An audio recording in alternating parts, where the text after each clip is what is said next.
यस्य स्वयं स्वभावाप्ति रभावे कित्स्न कर्मणा तस्मै संज्ञानरूपाय नमोस्तु परमात्मने। इष्टोपदेश के इस मंगलाचरण के बाद अब हम कारिका 30 का अध्ययन करेंगे। कारिका 30 में ये बताया है कि ज्ञानी संसारी वस्तुओं को मन लगाकर क्यों नहीं भोगता, उसका चिंतन कैसा रहता है कि संसारिक वस्तुओं को ज्ञानी भोगता तो है, पर ज्ञानी को उन भोगों में आसक्ति क्यों नहीं होती। ऐसा अगली कारिका 30 में आचार्य बता रहे हैं। भुक्तो जिता मुहुर्मोहान् मया सर्वेऽपि पुद्गला उच्छिष्टेषु मम विज्ञस्य का स्पृहा। सर्वे अपि सभी पुद्गला पुद्गल परमाणु मया मोहात मैंने मोह से मोह के कारण मुँह बार बार भुक्तो जिता भोग कर छोड़ दिए हैं। अब उच्छिष्टेषु इव झूठन के समान तेषु इन पुद्गलों में मम विज्ञस्य मुझ बुद्धिमान की ज्ञानी की का स्पृहा अभिलाषा कैसे हो सकती है। आचार्य कह रहे हैं कि ज्ञानी का चिंतन ऐसा है कि संसारी भोगों के बारे में ज्ञानी सोचता है कि अनादि काल से वो संसार में भ्रमण कर रहा है और अनंत पुद्गल संसार में भरे पड़े हैं, जिसे ज्ञानी ने भोगा और छोड़ा है। ये भोग तो ज्ञानी के लिए झूठन के समान हैं। फिर इन झूठन के समान पुद्गल में ऐसे ज्ञानी की अभिलाषा कैसे हो सकती है। ज्ञानी चिंतन करता है कि मैंने तो बार बार इन्हें भोग कर छोड़ा है, क्या मैं इन्हें भोगने की पुनः इच्छा करूँगा। नहीं, ये सब मेरी झूठन है। ज्ञानी का विवेक ऐसा होता है, इसलिए उसे संसारी भोगों में आनंद नहीं आता, उनमें उसकी आसक्ति खत्म हो जाती है। ज्ञानी को भोग भोगने पड़ते हैं, भोग भोगने में उसे आनंद नहीं आता। अगला प्रश्न ज्ञानी पुनः करता है कि हमारे द्वारा सारे पुद्गल कैसे भोग लिए गए हैं। तो जो पंच प्रावर्तन का स्वरूप है वो इस प्रश्न का उत्तर बताने वाला है। इसके अनुसार ऐसा कोई पुद्गल का परमाणु नहीं, यानी ऐसा कोई पुद्गल द्रव्य नहीं जिसे मैंने शरीर रूप में ना प्राप्त किया हो। ऐसा कोई क्षेत्र भी नहीं जहाँ मैंने जन्म ना लिया हो। ऐसी कोई आयु नहीं, ऐसा कोई काल नहीं जिसे मैंने भोग कर ना छोड़ा हो। ऐसा कोई स्थान भव नहीं जहाँ मैंने जन्म ना लिया हो। ऐसा कोई परिणाम भाव नहीं जिन परिणामों को मैंने ना किया हो। कितनी बार किया, अनंत बार किया। द्रव्य क्षेत्र काल भव भाव रूप पंच प्रावर्तन मैं अनादि काल से करता आ रहा हूँ। ऐसा कोई पुद्गल पदार्थ ही नहीं जो मैंने ना भोगा हो, ये भोग तो मेरे लिए झूठन के समान है, ऐसा ज्ञानी का चिंतन है। कोई सज्जन पुरुष झूठन खा ही नहीं सकता। मैं ज्ञानी हूँ, मैंने तो इन पदार्थों को अनंत बार भोगा है, भोग कर छोड़ा है, तो मैं इनकी वांछा कैसे करूं? मुझे जो मनुष्य पर्याय मिली है वो इन पर भोगों में ना लगाकर मैं तो उसे मोक्ष मार्ग में लगाकर अपना कल्याण करूंगा। भोग भोगने में ज्ञानी का विचार कैसा रहता है? शिष्य पुनः प्रश्न करता है। इन पुद्गल पदार्थों को भोगना मेरी आत्मा के लिए हितकर है या अहितकर? भोग भोगने में मेरी आत्मा और पतित होती जाती है और कर्मों से लिप्त होती जाती है।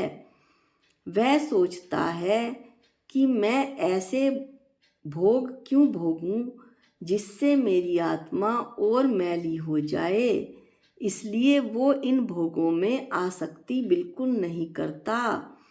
वह ये जानता है कि मैं तो अनंत बार 9वें ग्रेवक तक गया, मैंने तो स्वर्गों में इन भोगों को भोगा। वर्तमान के ये भोग तो उनकी परछाई भी नहीं है। किनकी? सर्व के भोगों की परछाई भी नहीं है। जब स्वर्ग के भोग भोगने से मेरी इच्छा तृप्त नहीं हुई तो इन संसारी भोगों को भोगने में मेरी इच्छा कहाँ तृप्त होने वाली है। इसलिए गृहस्थी से मौका अवसर मिलते ही यह ज्ञानी अनादि काल से लगे हुए कर्मों से छुटकारा पाने के लिए अपना पूरा पुरुषार्थ लगा देता है।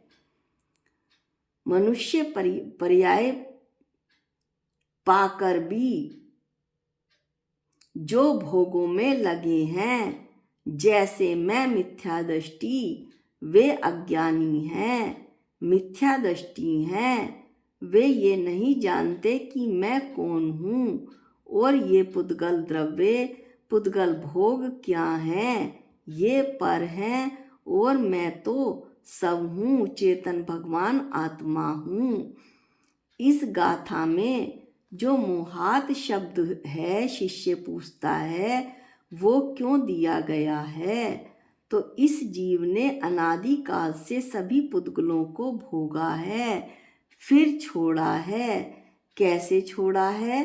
अनादि काल से अनंत पुद्गल प्रावर्तन रूप संसार में उसने परिभ्रमण किया, यानी जीव ने, यानी मैंने, और उन सब का भोग किया और भोग कर करके छोड़ा।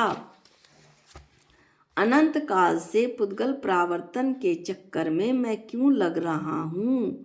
क्योंकि ये दर्शन मोहनीय जो कर्म है उसके कारण इस जीव ने अपना स्वरूप ही नहीं समझा कि मैं तो भगवान आत्मा हूँ। वो शरीर परिवार आदि में उलझा रहा, ये मेरे हैं, मैं इनका हूँ और मैं इन सब का कर्ता भोक्ता बना रहा, संसार भ्रमण करता रहा। चारित्र मोहिनीय कर्म के दो भेद होते हैं, दर्शन मोहनीय और चारित्र मोहनीय। चारित्र मोहनीय यानी कषायों के कारण अनंत काल से संसार भ्रमण मैं करता रहा। संसार भ्रमण के दो ही कारण हैं, मिथ्यात्व और कषाय। इतना होने के बाद भी आचार्य समझा रहे हैं कि गुरु समझा रहे हैं कि आज तो होश में आ जाओ, फिर भी मैं होश में आने को तैयार नहीं। कारण क्या है? जैसा शिष्य ने प्रश्न किया है, मया मोहात, श्लोक 30 में आया है, मया मोहात, मोह के कारण मैं अब भी होश में आने को तैयार नहीं। इस मिथ्यात्व का पर्दा, कषाय का पर्दा इतना तगड़ा है कि अभी तक मुझे यह ज्ञान नहीं हो पा रहा है कि मेरा क्या है और मेरा अपना क्या है और मेरा पराया क्या है। जब मेरा मरण होगा तो कौन मेरे साथ जाएगा और कौन यहाँ पर पड़ा रहेगा? मेरे साथ तो मेरी चेतन भगवान आत्मा ही जाएगी, ये पुद्गल शरीर यहीं पड़ा रहेगा। यह बात मैं समझ नहीं पाता। आज भी मैं शरीर को अपना ही मानता हूँ, शरीर के दुख में दुखी और परिवार को ही अपना मानता हूँ। 6 ढाला की दूसरी ढाल में कहा भी है, मैं सुखी दुखी मैं रंक राव, मेरे धन ग्रह गोधन प्रभाव, मेरे सुत तिये मैं सबल दीन, बेरूप सुभग मूरख प्रवीण।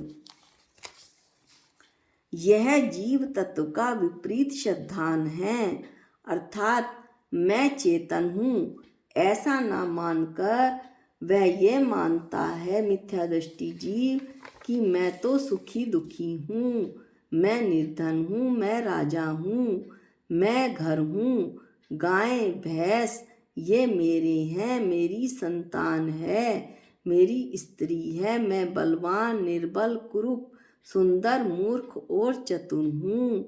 ये जीव तत्व की भूल है।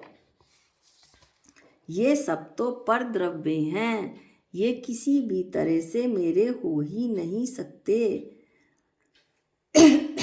जैसा गुरु समझा रहे हैं और जिनवाणी पुकार पुकार कर कह रही है, अब तो होश में आ जाओ, मिथ्यात्व व कषाय से अपना पीछा छुड़ाओ।